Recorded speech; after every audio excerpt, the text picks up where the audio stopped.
सुप्रभात बच्चों। आज हम कक्षा 3 विषय हिंदी का पाठ 14 अब तक बहुत बह चुका पानी इसको पढ़ेंगे। यह एक लोमड़ी और कोए की कहानी है जिसे एक कविता के माध्यम से समझाया गया है।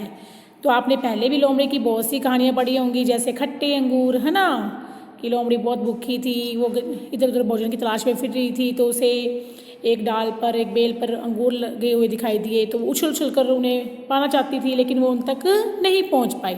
तो अंत में वो क्या कहती है, अंगूर तो खट्टे हैं। ऐसे ही लोमड़ी पे और भी बहुत सी कहानियाँ बनी हैं।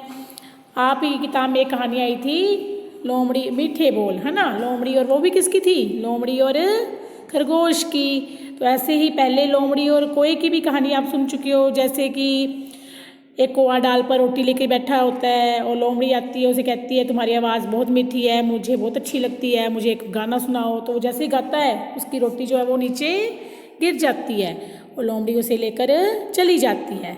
तो आइए इस कहानी में देखते हैं कि लोमड़ी क्या करती है और कौवा क्या करता है ना। तो देखते हैं, इसे पढ़ते हैं। उड़ता उड़ता कौवा आया, लिए चोंच में पूरी रोटी, ताजी ताजी चुपड़ी चुपड़ी, गोल गोल थी मोटी मोटी।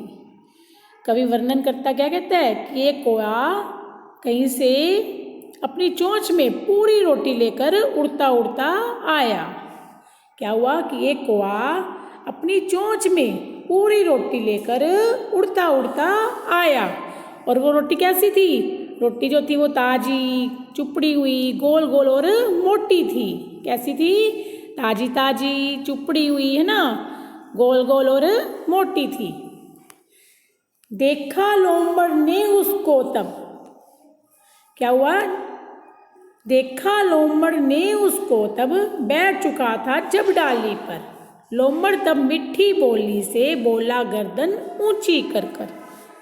अब जब कौवा आकर डाली पर बैठ गया तब क्या हुआ, एक लोमड़ ने यानी एक लोमड़ी ने उसे देखा, एक लोमड़ ने उसे देखा, और जो लोमड़ था वो गर्दन ऊंची करके क्या बोला, मीठी बोली में उससे बोला। अब क्या बोला देखते हैं, दोबारा देखो पहले इसका, कि जब वो कौवा आकर पेड़ की डाली पर बैठ गया तब एक लोमड़ ने उसे देखा, और वो लोमड़ गर्दन ऊंची करके मीठी बोली में उससे बोला।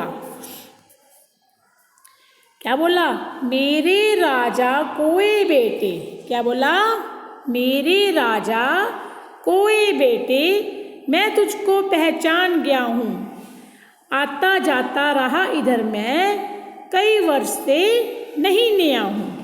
क्या कहते हैं अब उसको, मीठी मीठी बातों में क्या कहता है, लोमड़ बोला कि हे मेरे मेरे कोए राजा बेटे, मैं तुझको पहचान गया हूँ, मैं यहाँ पर हमेशा इधर से आता जाता रहता हूँ, और कई वर्ष हो गए मेरे को इधर से आते जाते हुए, है ना, इधर आता जाता रहता हूँ, मैं यहाँ पर कोई नया नहीं आया हूँ। तो क्या कहता है कि मेरे राजा कोए बेटे, मैं तुझे पहचान गया हूँ, मैं यहाँ पर आता जाता रहता हूँ, कई वर्ष से यहीं पर आता जाता रहता हूँ, मैं यहाँ पर कोई नया नहीं हूँ। मुझे पता है उस कोए के, क्या कहते हैं उसे आगे, मुझे पता है उस कोए के, तुम हो बेटे या हो नाती, जिस कोए ने मुझे सुनाई यहाँ बैठकर मधुर प्रभाती। अब प्रभाती होता है प्रातःकाल गाए जाने वाला संगीत। क्या होता है प्रभाती, प्रातःकाल गाए जाने वाला संगीत। नाती होता है दोहता, कहते हैं ना दोहित्र, दोहिता, जैसे आपके जो नाना है उसके आप क्या लगते हो, नाती, है ना।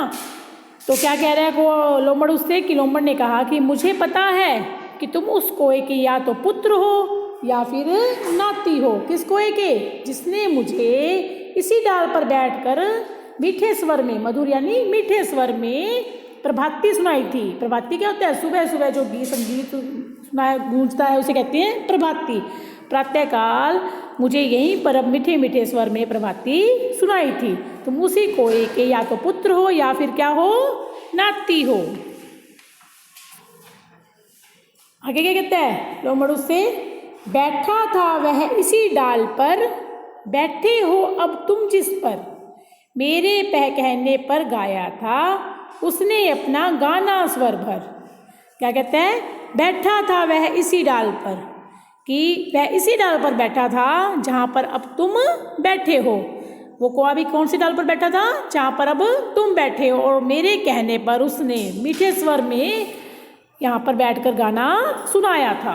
क्या कहते हैं, दोबारा देखो, लोमड़ बोला कि वह इसी डाल पर बैठा था जिस डाली पर तुम बैठे हो, और मेरे कहने पर उसने ऊंचे स्वर में, मधुर स्वर में अपना गीत सुनाया था। आगे क्या कह रहे हैं उसको, कोए भैया तुम भी अपना मीठा राग सुनाओ मुझको। क्या कहते हैं कि कोए भैया तुम भी अपना मीठा राग सुनाओ मुझको, अपने दादा नाना जैसी अपनी कला दिखाओ मुझको। क्या कहते हैं कि हे कोए भैया तुम भी अपने नाना दादा की तरह अपनी कला का हुनर मुझे दिखाओ, और मुझे अपनी मीठे राग में, है ना, अपनी मीठी आवाज़ में कोई संगीत, कोई गाना मुझे सुनाओ। क्या कहता है कि हे कोए भैया तुम भी अपने नाना दादा की तरह मुझे अपनी कला दिखाओ, और मुझे मीठे राग में, मीठे स्वर में मधुर गीत सुनाओ।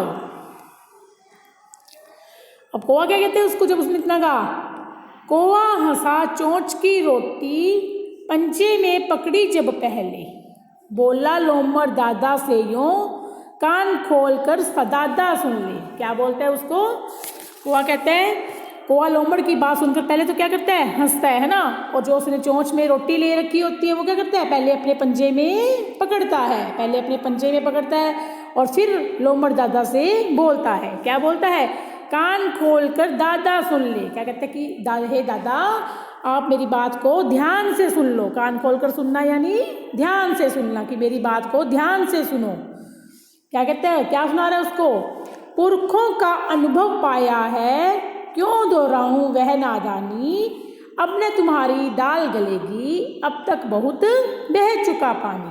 क्या कहते हैं उसको, कि मैंने अपने पूर्वजों से ही, पुरखे यानी पूर्वज, मैंने अपने पूर्वजों से ही जो अनुभव पाया है उस नादानी को, उस नासमझी को मैं बार बार क्यों दोहराऊं, फिर से क्यों दोहराऊं। अब तुम्हारी यहाँ पर दाल नहीं गलने वाली है ना, यानी अब तुम्हारी यहाँ पर कोई भी बात नहीं बनने वाली, अब तुम मुझे मूर्ख नहीं बना चुके, अब तक बहुत बह चुका पानी, यानी अब तुम मुझे मूर्ख नहीं बना सकोगे। दोबारा देखो, कौवा उसको कहता है कि मैंने अपने पूर्वजों से ही अनुभव पाया है, जो नादानी उन्होंने की मैं उसे दोबारा क्यों दोहराऊं। अब तुम्हारा एक भी छल नहीं चलेगा, अब तक जो हुआ सो हुआ, है ना, पर अब तुम्हारी दाल नहीं गलने वाली, अर्थात अब तुम मुझे मूर्ख नहीं बना सकते। अब तक जो हो गया वो हो गया, लेकिन अब तुम्हारे यहाँ पर एक भी बात नहीं बनने वाली, तो मुझे ऐसी मीठी चुपड़ी बातें जो उसमें मत फंसाओ। तो देखो, पहले जो कौवा था उसने तो गीत सुनाकर, है ना, रोटी अपनी गिरा ली थी, तो अब ये कौवा क्या कह रहा है कि मैंने अनुभव प्राप्त कर लिया अपने पूर्वजों से, अब मैं वैसी गलती दोबारा नहीं करूँगा। तो आपको ये कविता अच्छी लगी होगी, आप अभी इस कविता को याद करके अपनी कक्षा में सुनाएं। धन्यवाद।